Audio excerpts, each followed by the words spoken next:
How's it going, guys? It's me, the Techie Gamer, here with another build guide. So in this build guide, we'll be taking a look at the $2,000 gaming PC build. Included with this is the i7-5930k and X99 chipset based motherboard, as well as the infamous GTX 980 Ti. Do keep in mind that this build is aiming towards performance and bang to the buck, and not aesthetics, as well as this build tries to achieve the most upgradability and future compatibility.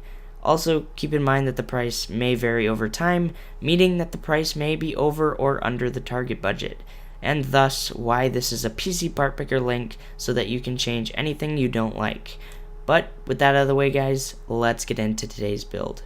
Starting off with the CPU, I obviously went with the i7-5930k. It was the next step up from the 5820k, and it's going to give you some pretty awesome performance. With the CPU cooler, I did something different. Since this build is very set for some overclocking, and if you spent this much on a CPU, it might be beneficial if you went with the Corsair H100i 77 CFM liquid CPU cooler. Probably one of the best out there in terms of performance. And I know I did a little overkill on the CPU cooler, but this was actually the last part I picked on this list. If you did want to upgrade something else, you may want to switch this with the Cooler Master Hybrid 212 Evo and spend the rest on what you want to upgrade. Moving on to the motherboard, I decided to go with the ASRock Fatality X99 X Killer ATX LGA 2011-3 motherboard. Again, I went overkill on this one due to it being, again, one of the last parts being picked. It packs a lot of upgradability with 128 gigs of RAM and support for up to 3-way SLI, Crossfire, and RAID support. Obviously, because it's an X99 chipset, you can expect some pretty epic overclocks. As for RAM, I went with some crucial 8GB of single-channel DDR4 2133 memory. As I said before, I'm not going for aesthetics, but when it comes to picking parts, I'd rather have cheap RAM and better components such as a graphics card or CPU and have the RAM not look good rather than the other way around. And that is strictly what this build is meant for. So obviously I went with single channel, mainly for upgrades for the future. Usually it doesn't matter if the RAM is cheap, just as long as it's from a trusted company that you know, typically for gaming that is. For the storage, as any standard for build that can afford it, I went with the Samsung 850 EVO series 250GB solid state drive and the Western Digital Caviar Blue 1TB hard drive. I realize that this is a higher end build, and you're probably going to be expecting that the SSD to be 500 gigs or the hard drive to be 2 terabytes, but for the average gamer, it usually is fine with just one.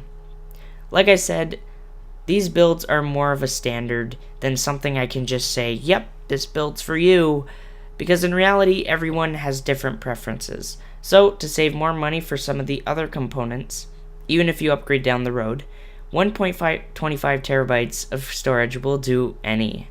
For the graphics card, and when it comes to the 980 Ti, this will be probably my number one choice, the GTX 980 Ti Gaming 6G from MSI.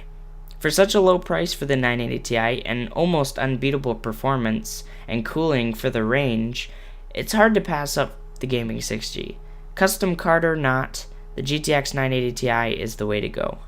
Considering this as a super high-end build, your case should definitely be more too. Aesthetically, it isn't the best, but it is more pleasing and feature-packed than something, say, the Corsair 200R. With the extra money I left over, I decided to go with the Fractal Design R4 ATX mid-tower case. It can fit bigger cards like the 980 Ti and really has nice cable management. It even comes with front fan filters as well. Second to last, we have the power supply. Yes, I realize that the system is only running at 510 watts. However, when I was going for 850 watts, I stumbled upon 1050 that is 80 plus gold, certified, and fully modular power supply that's only $99. This offers incredible upgradability for the future and some heavy overclocking. Of course, for the optical drive and OS, we couldn't be complete without Windows 10 and the Lead-On IHDS 11804 DVD/CD drive.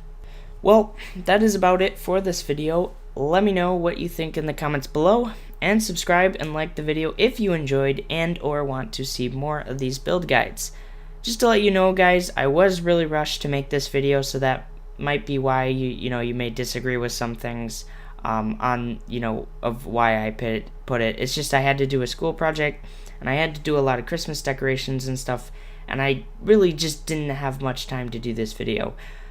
Also, tell me what builds you want to do next, and without other way, guys, I will see you all next time.